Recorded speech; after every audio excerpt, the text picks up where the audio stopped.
Welcome to Library Out Loud with your host, Jane Baker. Jane has 7 years working at the Spokane County Library District as a communication and development director. Library Out Loud is about any and all things that are happening at the Library District. Library Out Loud is brought to you in part by STCU and SCLD. Now, here's your host, Jane Baker. Hello and welcome to Library Out Loud. I'm Jane Baker with the Spokane County Library District. Joining me today is Aileen Luppert. Eileen is the managing librarian at the Spokane Valley Library. Good morning, Good morning. Eileen. Thanks so much for having me. Thanks for coming in on this cold fall morning. Mm-hmm. Yeah. So Spokane Valley, actually there's so much going on with you. You are like, I love to say this, an award-winning librarian. You have gotten a lot of awards this year, and so I'm very grateful to have you on the program today to talk about lots of things. So let's start off with the first award, and it is help me out, this is quite a title, the All of Us Community Engagement Outreach Award for a project called Fit and Lit, a health literacy for teens and librarians, and it is an award of a little over $28,000. Congratulations on that award. But now explain that quite grand title. Yes. Yeah. To even make the title longer, Okay. it is through the National Networks of Library of Medicine, NNLM. So they have been working on this project, the All of Us journey, where they are trying to, they have a bus traveling around and they're collecting health information from people who are willing to share it to create a library of data with the hope that scientists can use this data to speed along precision medicine, meaning medicine that is very targeted to, if you're a man or a woman, your age, where you live in the country, your lifestyle, that sort of thing. Oh, gotcha. So they are the ones that are help funding, and that's where the All of Us piece comes from. Okay. So they are funding, they wanted to find ways to promote their project, but of course with the NNLM, they also want to be promoting health literacy. So there was some combination there. Okay. So I found a way to combine that to work with a high school in West Valley School District, Dishman Hills High School, in which the students will learn more about health research, learning more about health literacy, but they'll be practicing health things. So they'll be taking yoga classes, and they'll be learning how to cook more healthy, and then as a incentive, we'll call it, the students that complete the class will then get a year-long pass to the YMCA so that they can continue to promote their healthy lifestyle. Wow, that's quite a bit. That's It awesome. is. I didn't realize it was complicated when I was starting to write it, and now when I explain it to people, I appreciate that, there's a lot of pieces to it. There's a lot of pieces. Okay, so let's back up a little bit. Sure. Dishman Hills High School in the West Valley District, I believe that's one of the alternative schools? It is one of the alternative schools. They still call them alternative schools or whatever. Sure. Okay. So they have 14% of the students are experiencing homelessness there. 80% live in poverty. So these are the kids that this program will focus on. So they're busy worried about where they're going to sleep that night or what their next meal is going to be. So they're not thinking how to take care of themselves or health and that stuff. So is that what drove you to write this grant? Absolutely. I heard a school counselor talk about those numbers, and she also talked about the number of students who began worrying, in the spring of the school year, how they were going to continue to eat over the summer. So there is also a piece here that will help fund a food bank next summer for the students. Great. Because when they're in school, they get food delivered to them. When they're also in school, they get free bus passes from September to June. Oh, nice. So the other incentive that the students will get will be a free bus pass for next summer so that they continue to have transportation. So as I heard this woman talk about the, some of the things these students are struggling with, and we all know how important health is, whether it's physical health like practicing yoga, but also some mindfulness. And for these students, the most stable place they have in their life is school. So rather than trying to put together an after-school program, which is one more thing they're unlikely to add to their busy schedules or their stress levels of things to get to, we thought, let's go into the classrooms and do it there. Okay. And it kind of fills a gap for the summer as well. It does. That's great. And so they have bus passes and they get to go to the Y and do some working out and the food bank. That's fabulous. What a fabulous program. So up to 90 students participating, and you've just gotten started. We just got started last week. And how did it start? It mostly good. I don't work directly with teens on a regular basis, so I think there's probably a learning curve for me as well. We introduced the idea to the class. There was some stone face, which may or may not mean that they're super excited yet. Sure. But partly because it's really unique. Every day of the week they'll be doing something different, whether it's learning to cook, doing the yoga. There's several library sessions where we'll be working with them about library resources. We'll be working with them about how to conduct good research, whether it's health related or not. So there was a little confusion, but overall I think it went really well. We had 14 students in the health class. Simultaneously, there is another class that is just a science class, and they'll be studying precision medicine on their own. So we're not sending our own teachers into that. It will be one of the Dishman Hills teachers that's doing that. But at the very end of the quarter, this school has what's called Experience Week.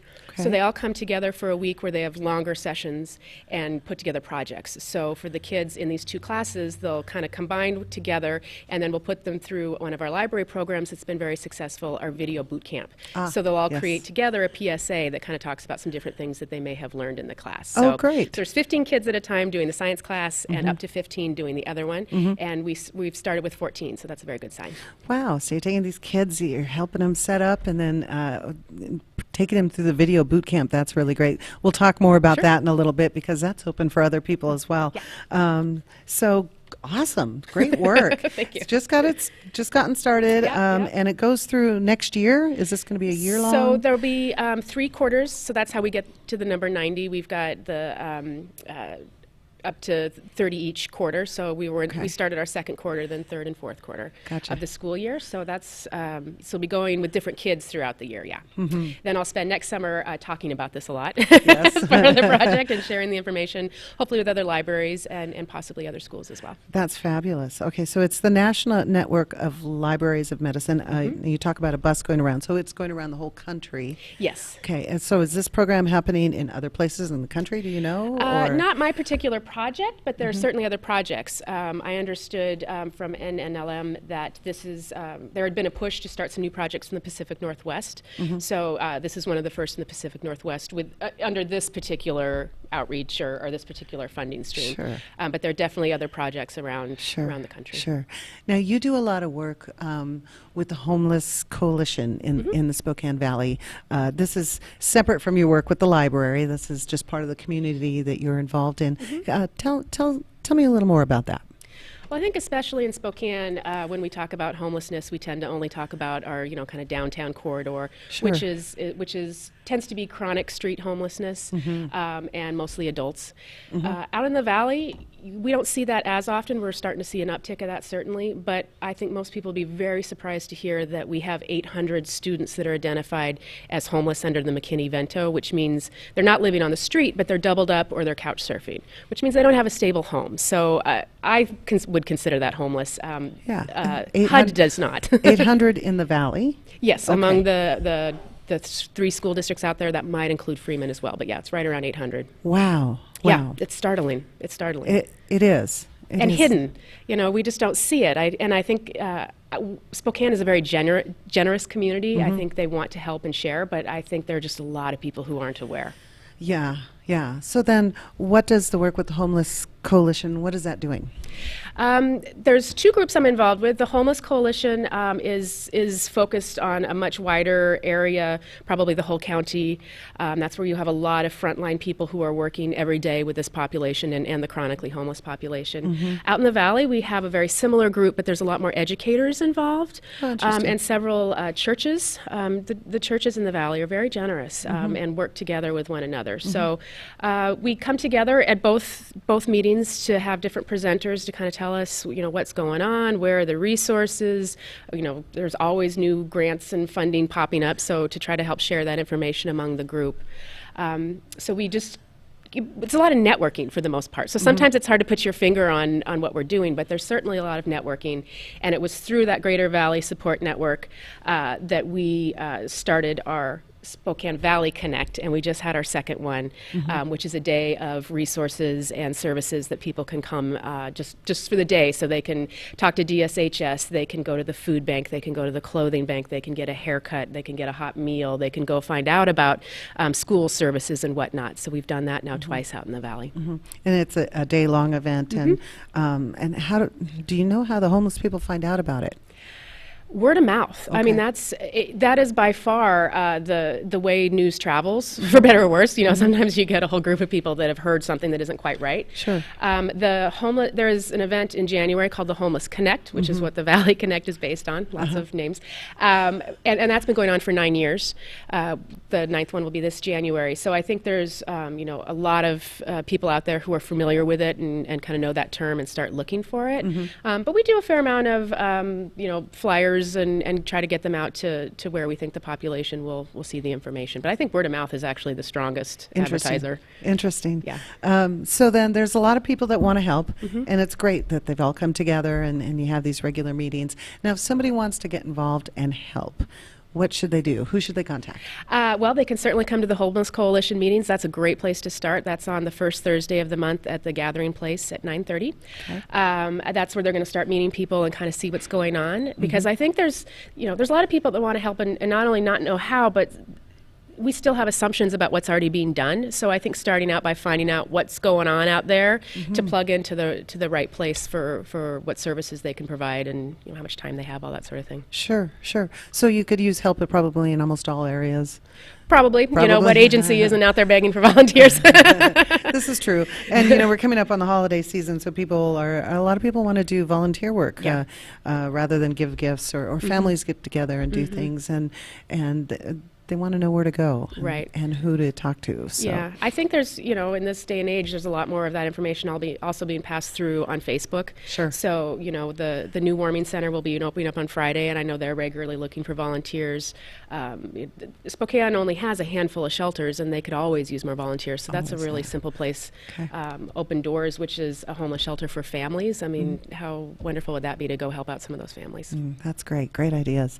Okay, well, we're going to talk more about things happening in the Valley, especially at Spokane Valley Library, but we'll be right back after this on Library Out Loud. What? You haven't been to the library lately? Stop in today and see that the library is more than books. Spokane County Library District facilities feature on-site technology, including Wi-Fi, computers, and printers, as well as free use of meeting rooms. The Library District offers events and programs for all ages, from story times to career development and employer classes to Social Security workshops. Our staff is well trained and happy to help. Find out more about your library at scld.org. I'm Jade Becker and I'm a senior at Chewelah High School. I'm at STCU's Money Live event. In this scenario that we played today, I was a realtor. My spouse was a city worker. We had an 11-month-old child, and there was a lot of spending for that child, like diapers and formula and had to buy toys and clothing. I'm very glad that I had this experience. It was super helpful. You need this to get far and ahead in life. I'm Jade Becker, and STCU is here for good. And welcome back to Library Out Loud. I'm Jane Baker, and this is Aileen Luppert. We are with the Spokane County Library District. Eileen is the managing librarian at the Spokane Valley Library. Spokane Valley Library is a busy place. It is a busy place. We average about 800 people a day through the doors there. And yep. Yeah. So when people say, who uses libraries anymore, they haven't been there lately. That's exactly right. And just to be clear, Spokane Valley Library is the one on Main, just off of the intersection of Pines and Sprague, just to clarify which library we're talking about. And I had been talking about awards. You had written the grant and gotten that award, and we were talking about that a little earlier, but you were also in October by the Spokane Valley Current newspaper, you were one of the citizens of the month. I was. Yes, It was very sweet. That was great. To see your picture in there, I was like, oh, awesome. Yes. And Yeah, I wanted a little bumper sticker to give to my parents that said, our kid is a citizen of the month, but it didn't come with that. well, that was great. So congratulations on that, and that was well deserved. Yeah. And it's nice when other it's people lovely to see. be recognized by the Sure. people that you're serving. Sure, really nice. that's great. So let's talk a little bit about Spokane Valley Library. Because it's so busy and there's lots of stuff going on, let's talk about the studio. The Spokane Valley Library has a studio. If you haven't been there lately, it's upstairs, and it's kind of like the studio we're in here. Not quite as big, but it's got a green screen and lights, professional lights. everything in a studio. Yeah. The equipment, the cameras, and the microphones, and all those things. Also, the Mac computers with the Adobe Creative Cloud, so you can get on there. You can create video. You can do everything that they're doing right here. And as far as a podcast, in fact, I think podcasts have been going on there, haven't they? I think so, yeah. Something we like don't that. always know. People can use that space and reserve it just for their own projects. So Sure. who knows what all is going on? Sure. So you can make videos for YouTube or any of those type of things. But earlier you had mentioned a boot camp, and that was for part of the program that you were talking about. But we also have those programs that are open to anybody and everyone up at the studio, and one of them is a teen video camera crew. Yep. And these are programs that are coming up in January. So once you get past the holidays and you're looking for some things for the kids to do, or just to keep them out of trouble, maybe there's a video camera crew, and that particular program, the kids get together and they put together a commercial. Pretty much the commercial, yeah. Okay. When the studio first opened, we decided to do this round of what we called boot camp. So it's 2 or 3 days, about 9 to 10 hours of working with the same group, where they go in and they, come up with a concept, they storyboard it, they write scripts, they shoot it, and then they edit it. And it's been so popular with the teens that we just keep offering it for the teens, and they keep coming. So it's turned into this teen boot camp on a regular basis. So yes, there's registration, so you sign up ahead of time. It's a couple of days worth, and then by the time they're done, they'll have some sort of commercial or PSA that then they can upload to YouTube or wherever. share with their friends. Yeah. And that's at the studio coming up on Friday, January 3rd, 1 to 5 p.m. I think school break is still going on, so that's a great way to spend the last day of a break. And that's for grades 9 through 12. So that's happening at Spokane Valley. There's also a digital photography for beginners class coming up on January 15th. That's open to all ages, 16 and above. So that's a great class. It is. Also video creators. There's lots of programs going on at the studio. So pick up one of our Engage magazines, and there's a page here that says the studio, and that'll tell you all of those programs. So that's upstairs at Spokane Valley. Not a lot of people don't realize it's there. No.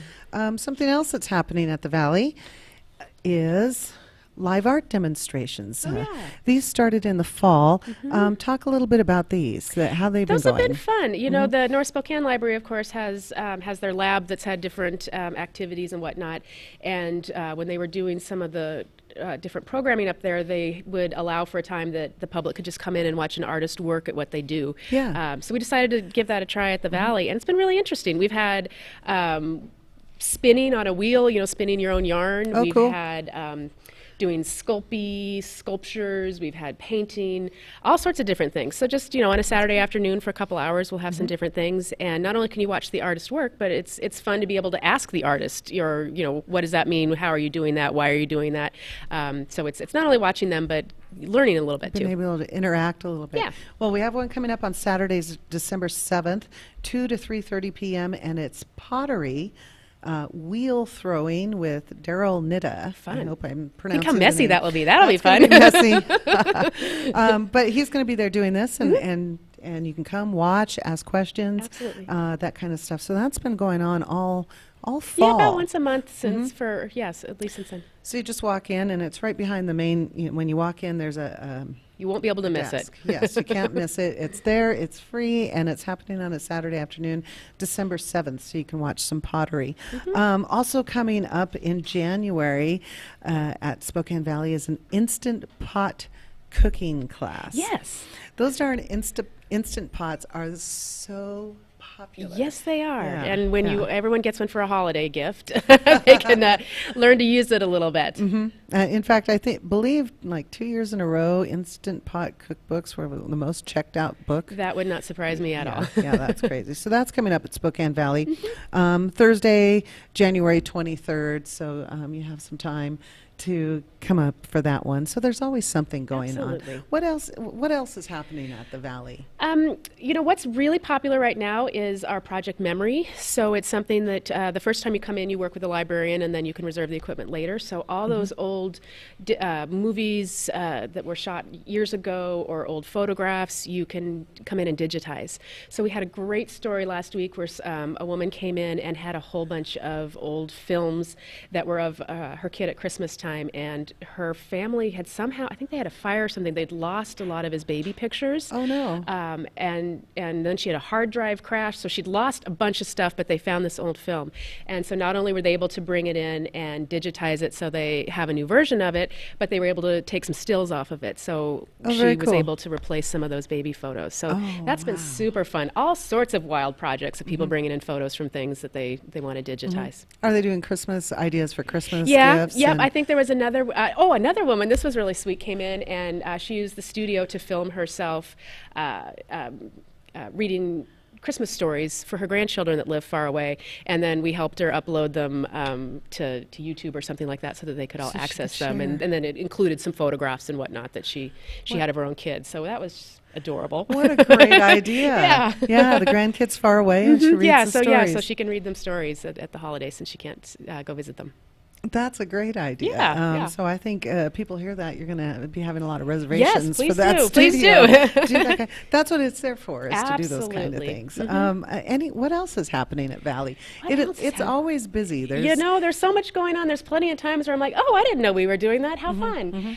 We've had a number of art displays on our second floor recently, a whole series of the presidents. All of them have been around our different 11 locations.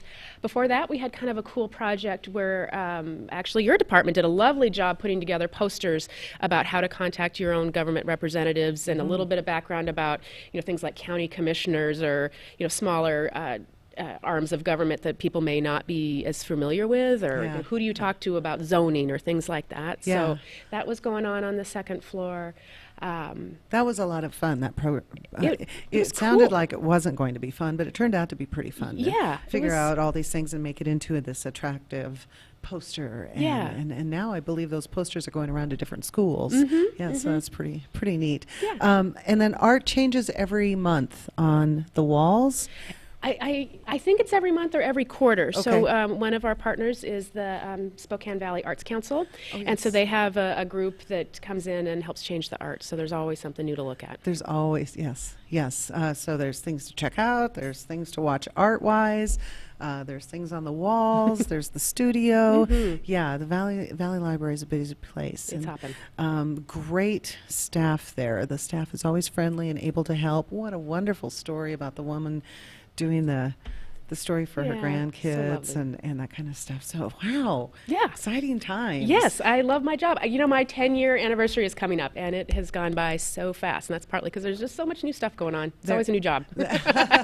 There is always something exciting. It's great to be able to help the community, and congratulations on 10 years. Thank you. And congratulations on Citizen of the Month, and congratulations on the Fit and Lit Award. I believe I'm missing something. I think there was another award in there, wasn't there? There may have been. There was, yes, there was from the WLA, the Washington Library Association. That's right. I was very honored to be selected for my work in public service, and actually for a lot of the work we just talked about with working with the homeless. An award-winning librarian. Oh, thank you. That's fabulous right here, working here at the Spokane Valley, so that's great. Eileen, thank you for being on the program. Thanks so much for having me. And come back and let's talk about more of this stuff again sometime. Love to. In the meantime, have great holidays. Thank you. And we'll see you next time on Library Out Loud for the Spokane County Library District. I'm Jane Baker. Thanks for watching. Library Out Loud is produced in Spokane, Washington by SpokaneTalksMedia.com, which is solely responsible for its content. Library Out Loud is sponsored by our friends at the Spokane County Library District and STCU. Ask Jane a question, recommend a guest, or hear this program again on Facebook, YouTube, Twitter, Apple Podcasts, Spotify, or SpokaneTalksMedia.com.